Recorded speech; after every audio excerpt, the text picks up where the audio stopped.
So, greetings and welcome to this meditation session. And one of the features of Buddha's teachings is that the afflictive states of mind, of emotions that visit us, that come, are in fact visitors. That when we're caught up in anger or greed or hatred, just jealousy and resentments, that all these are visitors. This is what the Buddha calls them in a sense. And it means that they're not inherent in the mind or activities which come and go. And so it's possible because of that also to be aware of them as visitors. And the simple way of doing that is to see them not as who we are or what the mind is or what the full mind state is, but to just see the difficult emotions that come along, the afflictive emotions, as something that that is with the mind, that's part of the mind, that the mind contains. And that distinction between it kind of defining the mind or filling the mind with a full mood and the ability to see it as just another state, that's just another visitor that is part of the mind, is made possible through mindfulness. Because mindfulness, being the clear recognition of what's happening in the moment,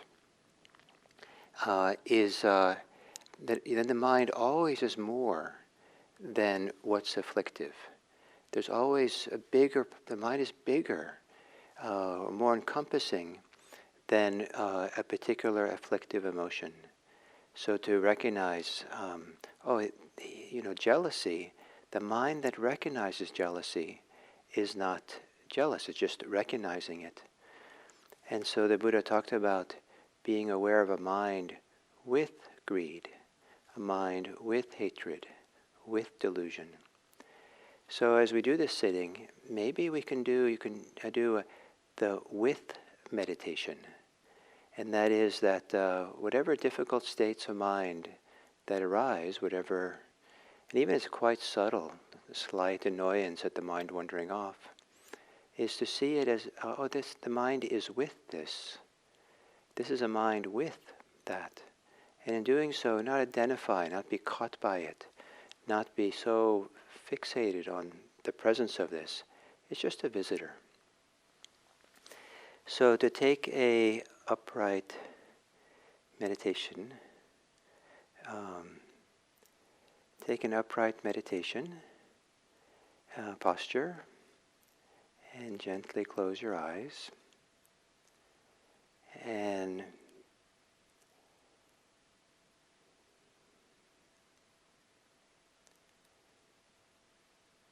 taking a few long, slow, deep breaths.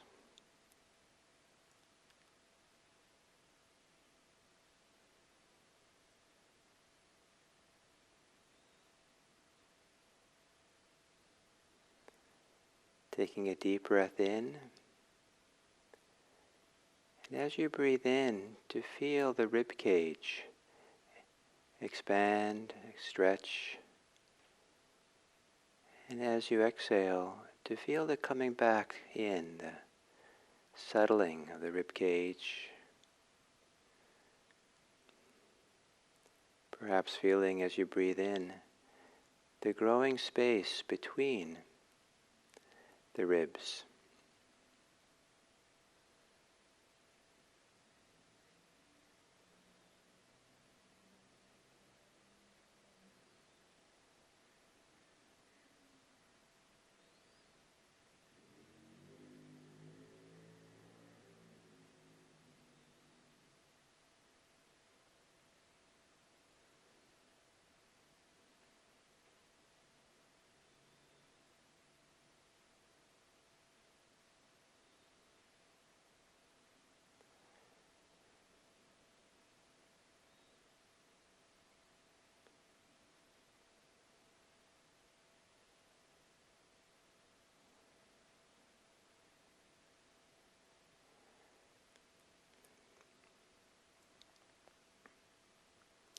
And then letting your breathing return to normal.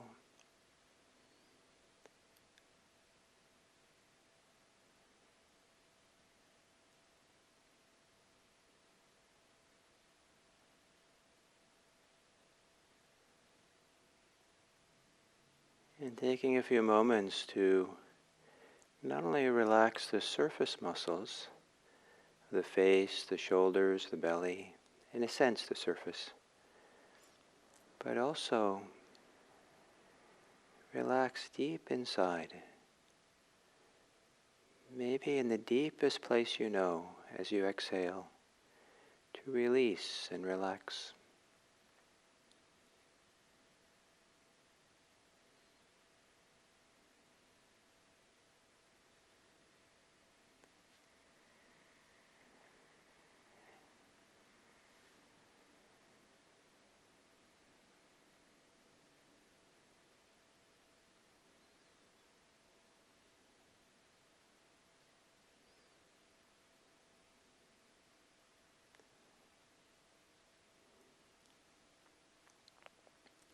Relaxing the mind, softening and relaxing.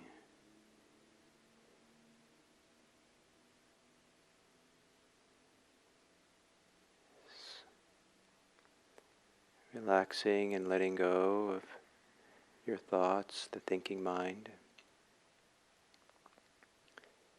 And if you can't relax or quiet the thinking mind, step back from it and recognize that this is a mind with thinking.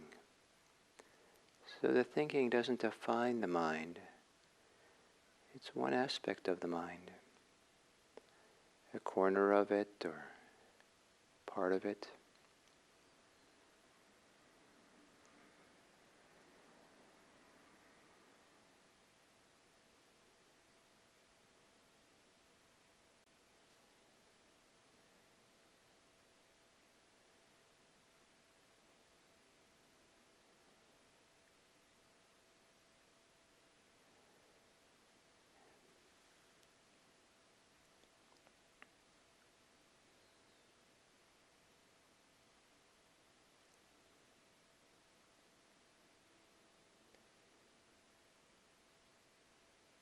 And then to center yourself on the body breathing.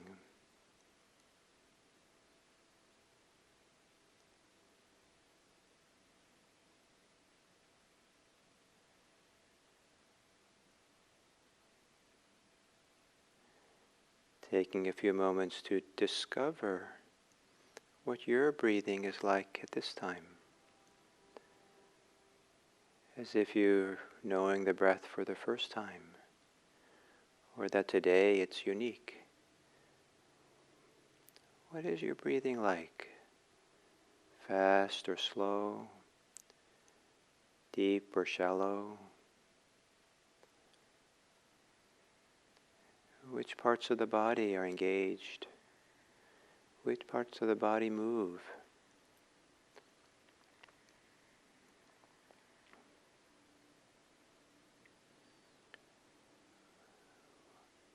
Where your body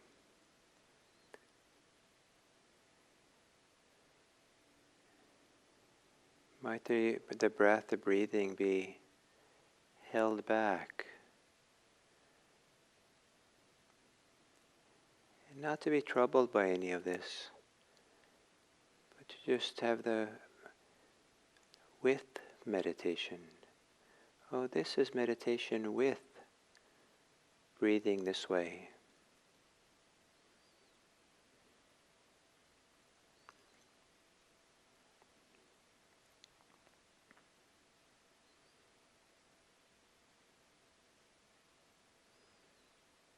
Mind with.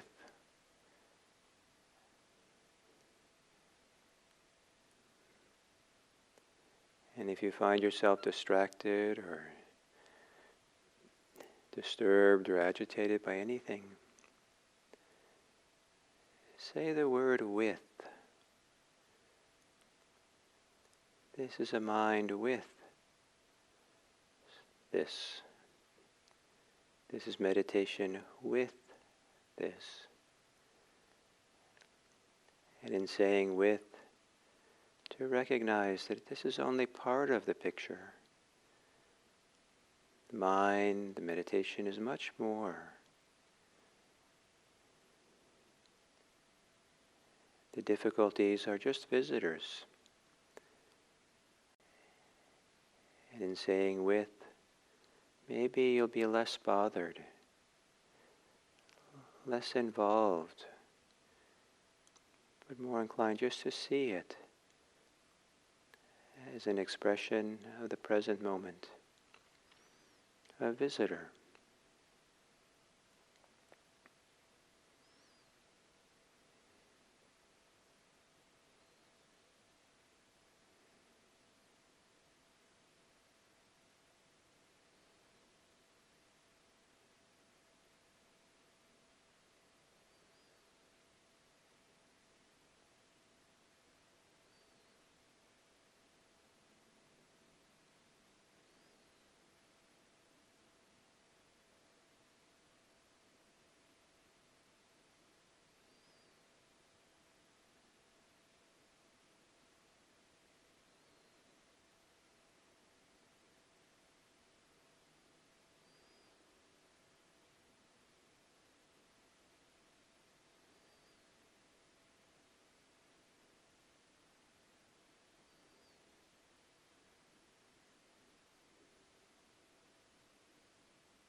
And for these minutes of meditation, perhaps you can trust your breathing.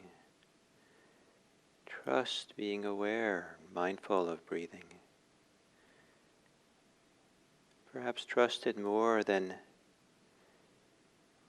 wherever the mind wanders off in thought.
And if you find yourself with any difficult states of mind,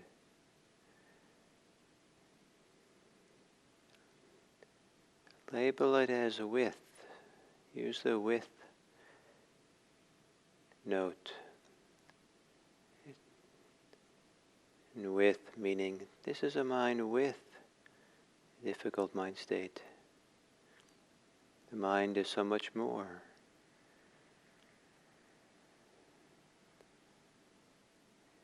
And with the with, perhaps it's easier to be mindful of the difficulty as just a visitor, something that is fine to be aware of. And when you're settled enough, return to your breathing.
And then as we come to the end of this sitting,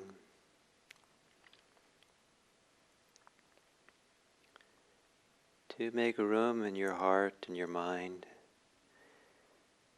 to be with others. Others are not you,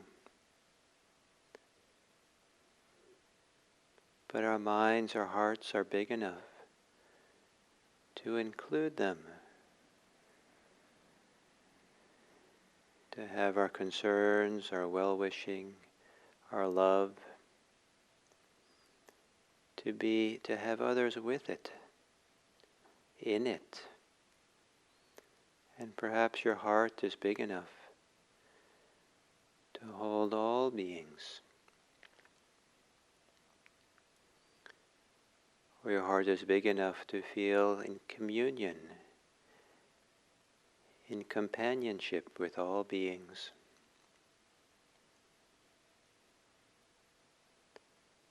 And so coming out of this meditation, to turn your attention, your heart, to all beings, those you know and those you don't know, and to be with them, in solidarity with them, or in companionship with them, and wish them well. Really wish them well, that as much as you would like yourself to be happy, so to wish them to be happy and healthy and safe and free. May all beings be happy. May all beings be healthy. And may all beings be free.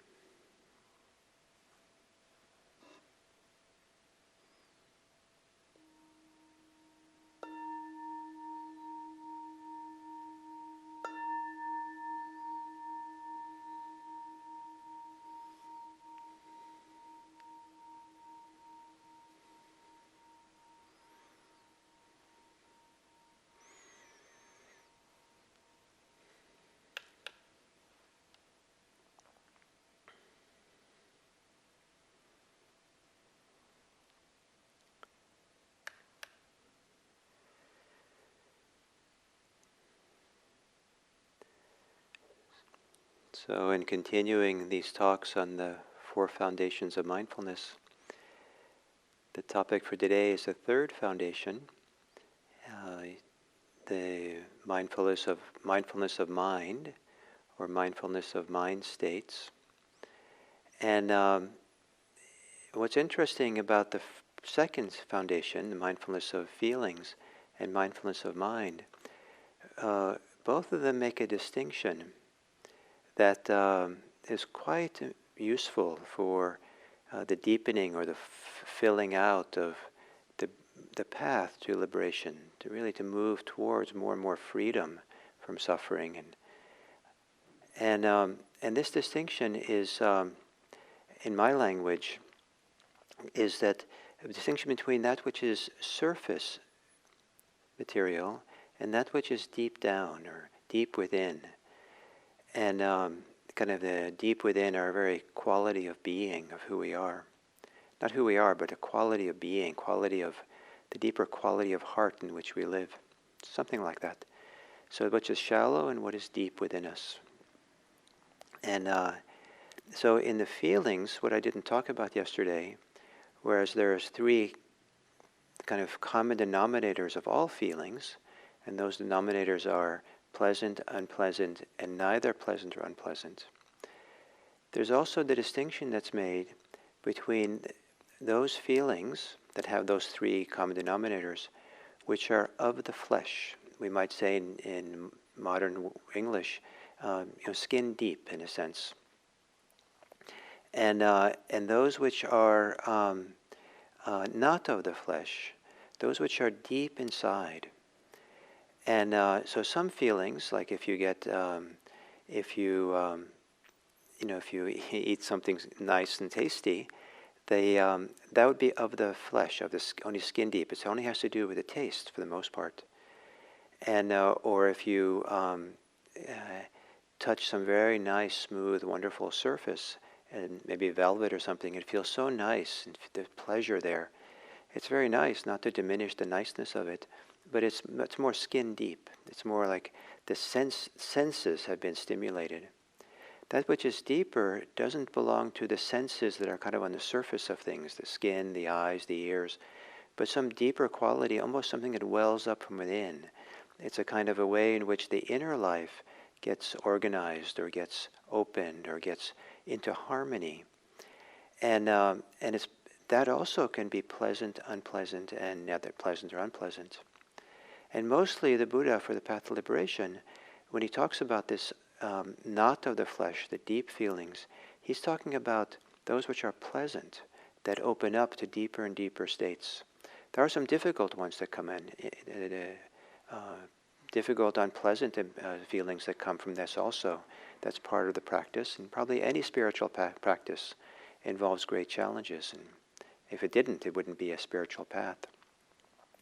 But the Buddha emphasizes that as practice goes deeper, that the spiritual feelings, the inner feelings, those not of the flesh, kind of open up more and more. Now, in the foundation, third foundation, there's also a distinction between what's shallow in a sense, in my language, and that which is deeper, or that which is just visitors, and that which really characterizes our state of being. And so the first, the more shallow ones, it's greed, hatred, and delusion. And these are kind of states the Buddha refers to as just visitors to the mind.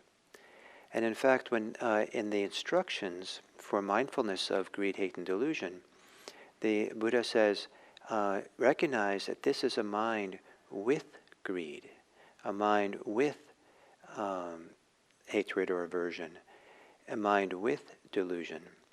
And as soon as you say with, it means it's not the whole thing. It's not a mind that's greedy.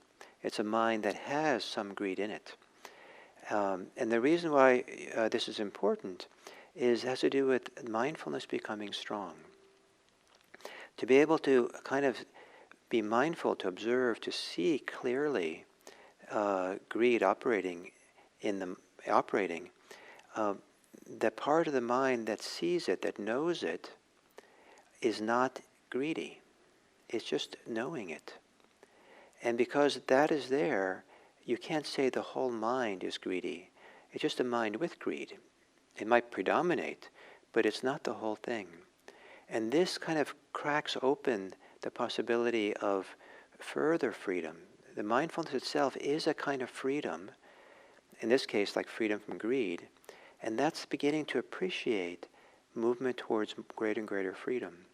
And in fact, this instructions is not only to know a mind that is with greed, but also to know a mind that is without greed.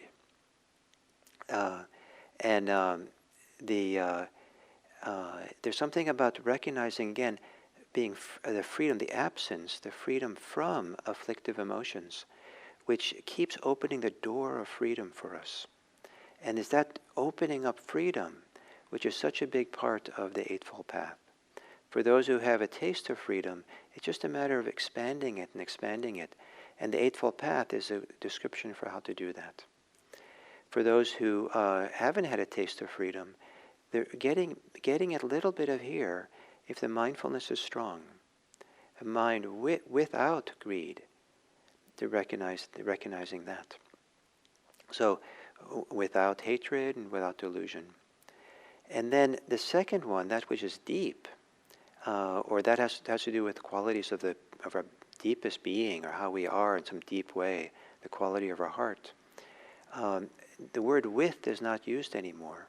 Here, we're recognizing that there's a mind which is recognizing if the mind is expansive or not, or the mind is concentrated or not, or if the mind is exalted or not, or if the mind is liberated or not. And here, because there's no with, the whole quality, the whole state of being, mind, heart, is characterized by being expansive, by being concentrated. Actually, I like the word unified for samadhi. It's not exactly the word samadhi, but that's a footnote I won't go into. And then there's the exalted mind, and then there's the liberated mind. And as we get settled, and following the path of practice, as we get concentrated and really being settled in the present moment, the quality of the mind starts becoming unconstricted, uncontracted. It's no longer so narrow or tight and caught up with its preoccupations. And a mind which is not caught in its preoccupations begins feeling like it has space around it, or is the space that's around us. It feels, sometimes it's called big mind, expansive mind, or spacious mind. And it's possible to feel like there's lots of room in the mind. And then we get caught up in some good concern, like good greed, hatred, and delusion, and it all kind of collapses, and we get tight and narrow and small. And so there's a sense of the expansive mind, the open mind, that's kind of almost coterminous with space, the space around us. And to feel the mind expand outwards into that space around us is this big mind. The concentrated mind, the unified mind, or the really settled mind, stable mind, depending how this word is translated, is again also a wonderful feeling of just being really whole and settled. And it's not something that's with us, it becomes us. And now we can say these things that it's more the whole state. We don't say it a mind with, because when we're mindful of these states, it feels like mindfulness itself has that quality of being expansive. Mindfulness itself has the quality of being settled or unified. And mindfulness itself has feelings of being exalted. And exalted is a little bit my own translation of this term. But this idea that there's a really wonderfully sublime, wonderfully pleasant, and not just pleasant, but exalted, really special, and that comes from deeper and deeper concentration, deeper and deeper letting go. And the mind has these different states of mind that are exquisite in their simplicity, exquisite in their equanimity and their joy and the happiness that just feels like, just it's almost better than, almost anything. And very much a feeling of being at peace and being at home and being whole, and very deep contentment and deep satisfaction, deep sense of health and this exalted states that are possible. But that's not the point of Buddhist practice. The point of Buddhist practice is liberation. And so it's possible to also know a mind that's liberated or not. We can know that it's not yet liberated. And that knowing that is part of this depth of our life. Okay, there is a depth here, it's not quite free yet, but this is where I'm opening these doors. I'm opening up to this more and more.